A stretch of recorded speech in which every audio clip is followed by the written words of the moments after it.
Hello, class. We just finished chapter 2 talking about the molecules and the bonds that make up living things. So today we're going to move on to the next level of organization, and we're actually going to talk about cells. All of those molecules come together to form a cell, which is the smallest element of a living thing, the smallest unit of living things. So this is chapter 3 that we're going to begin on, and these the PowerPoints for this are in Blackboard for you as well. So hope you're ready to take your notes that you'll be submitting. And here we go for chapter 3.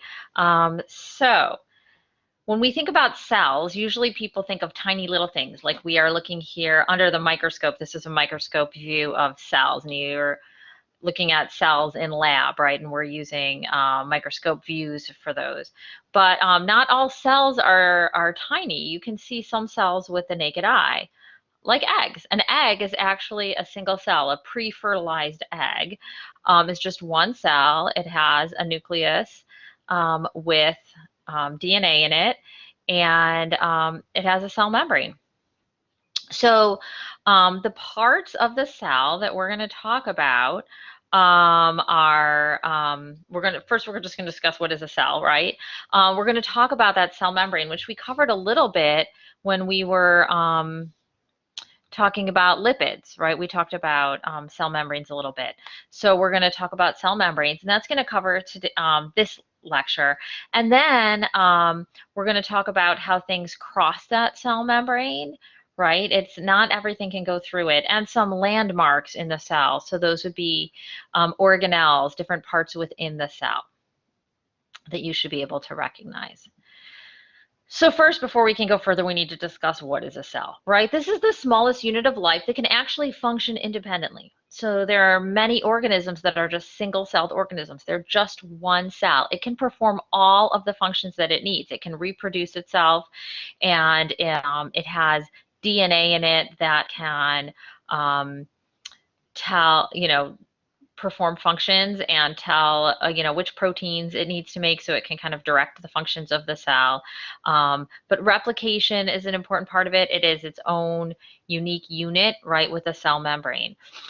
The cell theory is one of these really important unifying theories of biology that states that all living things are made of cells, either one cell or more than one cell, and all cells came from pre-existing cells. That may seem obvious to you, but it's really important. Cells don't just pop out of nowhere, right? Every cell that exists today has an ancestor that was another cell, right? The cells replicate and form a new cell.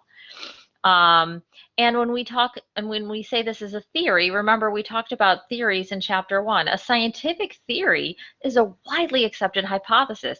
We have yet to find an organism that isn't made of cells, that is alive, and we have yet to find a cell that just spontaneously arose, right? All of them came from other cells. So all the research that's been done through studying organisms, looking under microscopes, all of that research supports this cell theory. There are two main types of cells when you're looking through a microscope at cells. The first one is a prokaryote. So kary means a little kernel. This is actually the nucleus. And pro doesn't mean it's for or against, it means before. So this is actually before there were cells with nuclei. There were cells that didn't have nucleus, okay? So the DNA in these is just going to be floating around in the middle of the cell. These types of cells still exist, but they are the ancestors of the other ones, right? These were the first cells. So prokaryotic cells, those organisms are called prokaryotes. They're all single cell. That's just one cell is the whole organism. And this is what bacteria are, and a type of organism that's closely related to bacteria that's called archaea. And these are really diverse cells, right? There are a lot of different types of bacteria out there. They have many different properties to them. So even though they're just one cell, it doesn't mean there's only one type. There's a lot of different types of them. The other type of cell that's not a prokaryote is a eukaryote. This means true, right? So it has a true nucleus. In these cells, in the eukaryotic cells, the DNA is inside the nucleus. So if here's your cell, you've got a nucleus inside it that has your DNA. These organisms are called eukaryotes. Most organisms are on the planet that we know of are eukaryotes, so they outnumber the prokaryotes. These could be single cellular or multicellular. So this includes plants, animals, protists, and fungi. So just because it starts with a P, plants and protists start with P, does not mean that they're prokaryotes, okay? People get this confused all the time. The only prokaryotes are bacteria and archaea. Everything else is a eukaryote. Plants are eukaryotes, right? A plant is a big thing. Trees are huge. A tree is a eukaryote, right? If it has more than one cell, it has to be a eukaryote. So now let's go back to prokaryotes and just look at them really briefly. Then we're going to spend most of our time talking about eukaryotes. So a prokaryote has this membrane, this cell membrane. Inside it is cytoplasm. All cells have cytoplasm inside. Plasm means jelly, right? Like a plasma TV, right? So they have this, and cyto means cell. So this is your cell jelly that's inside every cell. It also has ribosomes, which are just these little grains that make proteins. Every cell needs to make proteins, right? This is what makes enzymes. We talked about these. They need amino acids to build these proteins. So whether you're a prokaryote or a eukaryote, you need to make proteins, which means you need ribosomes. And then prokaryotes have DNA, but they don't have a nucleus. So the DNA is just floating around inside the cell. Instead of being in a line, which we're going to talk about for eukaryotes, their DNA is in a loop, but it's still a double helix, okay? So it's one strand of DNA and then another. It's still this double helix, but it's in a loop of it. So that is a very basic look at a prokaryotic cell. Here's a better picture of it. This picture is showing some options, right? They have additional options. If you were like, build your own prokaryote, here are some things you could add. Some of them have a flagella, which is a tail. Not all do, right? That would be help them move. Some have these pili, which are these little hair-like things that can also help them move, kind of crawl along. Some have cell walls in addition to a cell membrane, okay? And then here you can see the ribosomes. Everybody's got ribosomes, and here's the DNA all, right? It's in a circular loop, but then if you take a rubber band and you scrunch it up, right, you end up with a mess, and that's basically what this is. Okay, so those are prokaryotes. The other type of cell are eukaryotes. So here we can see the difference between them. Some of the things are the same. They both have a nucleus, a membrane on the outside, this cell membrane. The eukaryotes also have a membrane on the inside. That's the nucleus, okay? They both have ribosomes. And they both have DNA, but that's kind of where the similarities end. Eukaryotes have all these other things inside of them. These are organelles, little organs. So they have, this one seems to have some chloroplasts. We'll talk about those. It has a mitochondria, which all eukaryotic cells have. It has some endoplasmic reticulum we're going to talk about. So it has a lot of other internal structures here. Some eukaryotic cells have flagella, so that's an additional optional add-on. Some also have pili. So some of those options that prokaryotes had, eukaryotes do too. So these are not universal to any one group.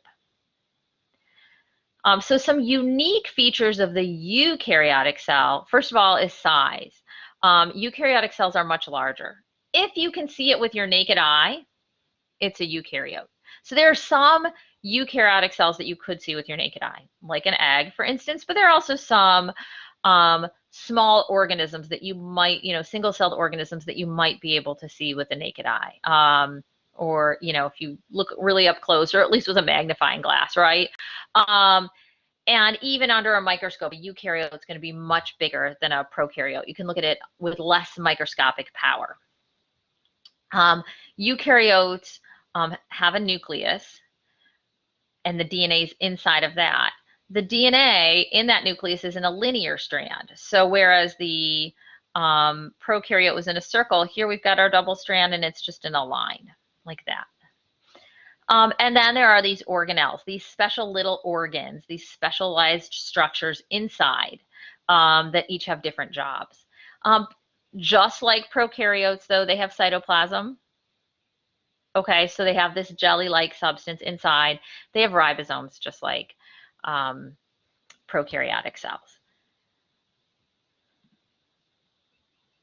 So how did the first eukaryotic cell form? Well, there are a few different ways that the parts of the eukaryote could form. So we got a theory here, the endosymbiosis, and it's got two parts to it.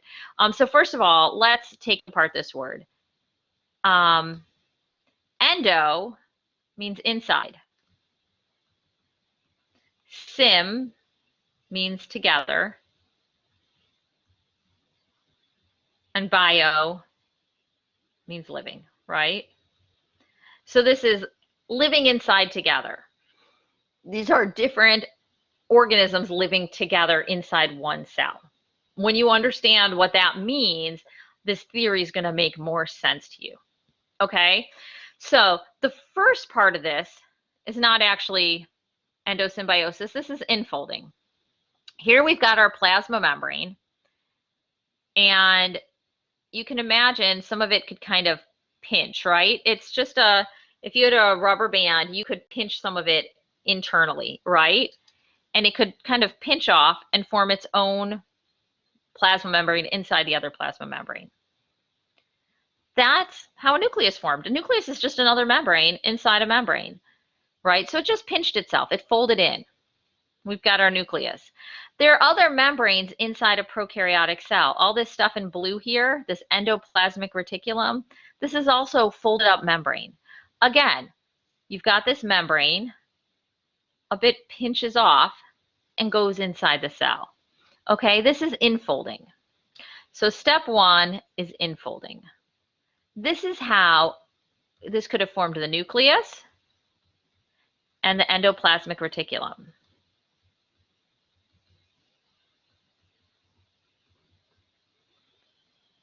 Okay, so those are parts of a eukaryotic cell that don't exist in a prokaryotic cell. Okay, then we get to the endosymbiosis part. Okay, the endosymbiotic event. Okay, we got inside living together. Well, what does that mean? Okay, here we have a little bacteria that got eaten up by this bigger cell that already has a nucleus in it. Okay, so this bacteria is now inside this cell, living in it. It's inside, living together. What is this bacteria doing? It is creating energy for this cell. It is taking sugars, it is converting them, it's making ATP, it's making energy. This is what this little cell was doing on its own before. It had its, it was just living alone, gulping up some food in its environment, creating energy for itself. It got engulfed by this larger cell that said, great, do it for me now. Okay, so it's working for this bigger cell. The bigger cell is giving it a safe place to live. And that mitochondria, now it's a mitochondria, it used to be its own little bacteria, is creating energy for the cell. A great piece of evidence that we have that the mitochondria used to be their own free living things. They no longer are, right? They exist in our cells. They have their own DNA. They do not have the same DNA as you have in your nucleus. And remember, an egg is a cell, right? When organisms are made, so you have an egg mixes with a sperm. Sperm is not a whole cell. It's just some DNA. It's just basically the nucleus. The egg is the whole cell. The egg also has mitochondria. That mitochondria is passed down from mothers to their children. Your mitochondria is an exact copy of your mom's mitochondria and of your mom's mitochondria and of her mom's mitochondria. It goes in this whole matriline. You don't get any of your dad's mitochondria because the sperm doesn't have any in it. So it's completely different from the rest of your DNA. It's a separate entity. So this is a great piece of evidence that mitochondria, this little organelle, used to be its very own organism that got engulfed in this process of endosymbiosis. It now lives inside cells. All eukaryotic cells have them. Okay, so the first event, the first endosymbiotic event was engulfing a bacteria, get mitochondria. Now every single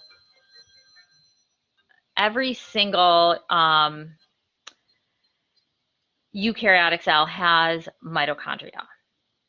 Okay, then, so it formed this whole big population of eukaryotic cells. We've got all these cells with the nucleus and mitochondria in them. All right, one of them went along and ate up another cell. This is event number 2. It ate a bacteria that could photosynthesize. There are bacteria that photosynthesize. It's not just plants, okay? So just because something's green doesn't mean it's a plant. They ate up this little photosynthetic cell that could take energy from the sun, right, and make its own energy. Okay, it took that cell and said, great, do it for me.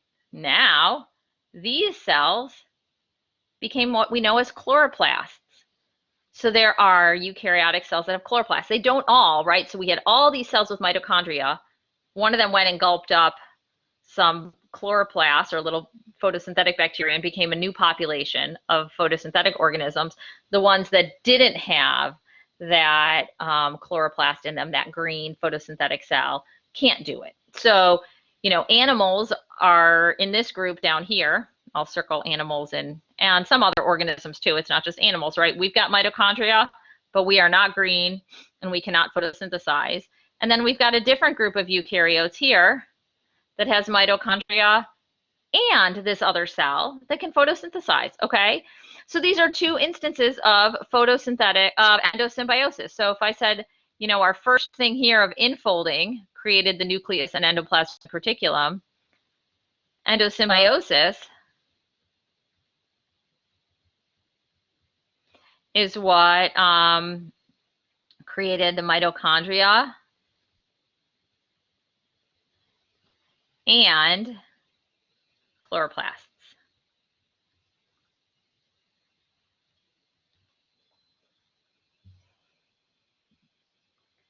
Okay, so that's the cell. Now, the different types of cells and how the eukaryotic cell may have evolved. Now let's talk about that membrane that's around all cells. Prokaryotes, eukaryotes, they all have to have a membrane. So we hinted at this a little bit when we were talking about lipids, right? Every cell is enclosed by this membrane that is a lipid. It's a phospholipid bilayer. It's important to have some distinction between what is the cell and everything in it and the outside world. So the cell, that plasma membrane, allows it to take some nutrients in and let other things out, right? It has basically gates where things can come in and out. It can bring water in. It can build molecules inside the cell and send them out for multicellular organisms, right? Different cells have different jobs and they can do things for each other. They communicate with each other, and it really controls everything that's going in and out of the cell. So let's look at this structure of it. As we said, there's this head that is made of a phosphate and then these 2 tails. And the way it's put together, right, it's a bilayer.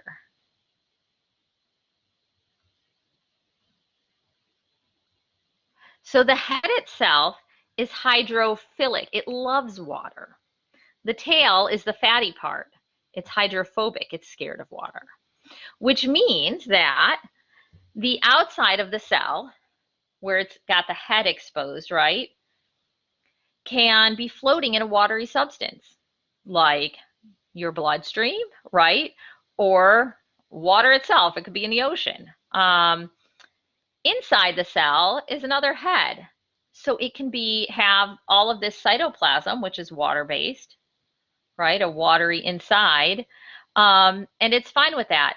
But the ocean can't come in and the cytoplasm can't get out because what's in the middle?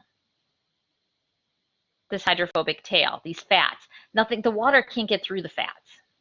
So the outside is kept out, the inside is kept in, and anything watery needs special permission to move from one area to another.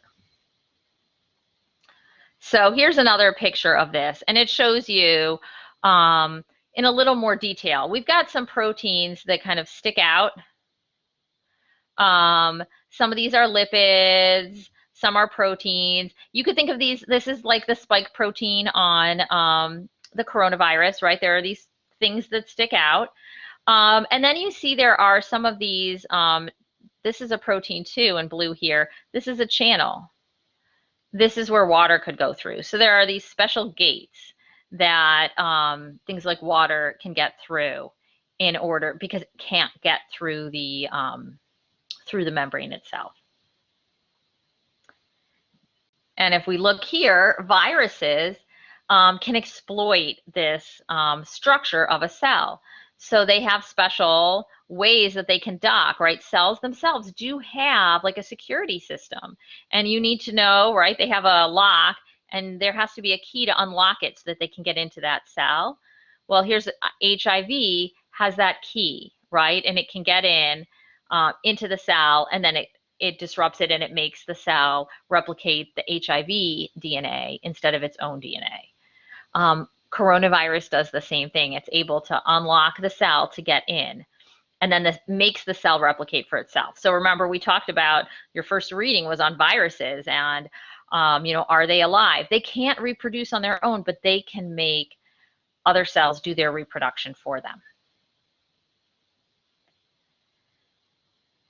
Okay, and I think we are going to stop here, and we will start up on the next lecture with how things get across that membrane.